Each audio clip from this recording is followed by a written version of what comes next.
कि जैसे आपका अगर मैथ्स में थोड़ा कम स्कोर हो रहा है, तो अब मैथ्स में ना आप बहुत सारे सब्जेक्ट्स को मत पकड़िए, बहुत सारे चैप्टर्स को मत पकड़िए।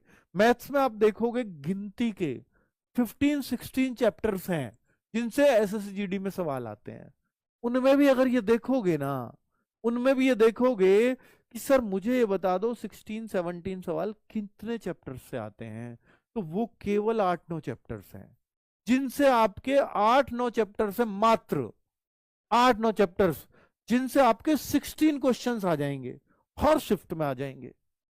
तो क्यों ना मैं केवल इन 8-9 चैप्टर्स पे ध्यान दे लूं। अगर मेरे को यही है कि मैं अपने 15-16 पे भी खुश हो जाऊंगा सर, तो मैं इन 8-9 चैप्टर्स को बहुत अच्छे से कर भी सकता हूँ एक महीने में तैयार। उनको उनको रिवाइज भी कर सकता हूँ कि कौन कौन से चैप्टर हैं सर।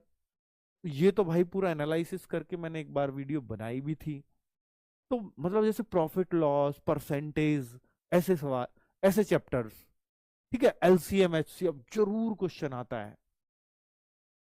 ठीक है, तो अगर मैं ऐसे गिनूंगा तो 8-9 चैप्टर्स बनेंगे। रेशियो एंड प्रोपोर्शन पक्का आते हैं 2 क्वेश्चन। ठीक है, सिंपल इंटरेस्ट, कंपाउंड इंटरेस्ट पढ़ लीजिए। टाइम एंड स्पीड थोड़ा सा मुश्किल लगता है बच्चों को, लेकिन मैं कहूंगा टाइम एंड स्पीड पे जाइए ही तब जब आपके कुछ चीजें बिल्कुल क्लियर हो जाए।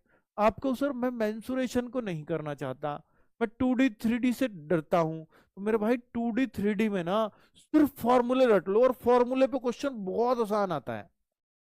क्योंकि कई बार ऐसा होता है क्वेश्चन इतना आसान आ जाए ना, नॉर्मलाइजेशन में बच्चों पता है किसको फायदा होता है। आप कहते हो ना किसी के 5 बढ़ जाते हैं, मेरे उसी शिफ्ट में 3 बढ़े थे। ऐसा क्यों? क्योंकि कोई क्वेश्चन ऐसा होता है जिसको कम बच्चों ने अटेम्प्ट किया हो, अगर आपने उसको अटेम्प्ट कर दिया तो आपको नॉर्मलाइजेशन में फायदा होगा हमेशा।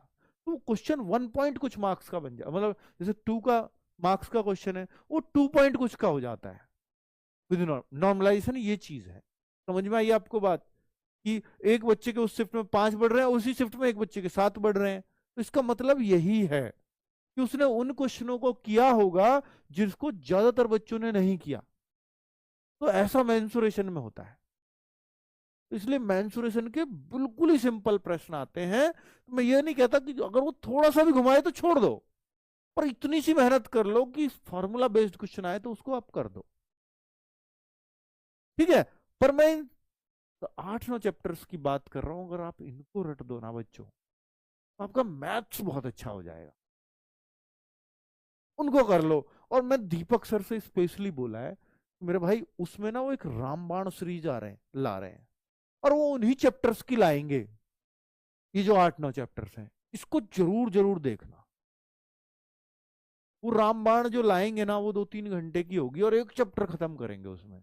और उस वीडियो को 2-3 बार देख लेना, और उस पर बेस्ड और क्वेश्चंस करना, जिससे कॉन्फिडेंस आएगा। ये मैथ्स करने का सबसे अच्छा तरीका है। ठीक है।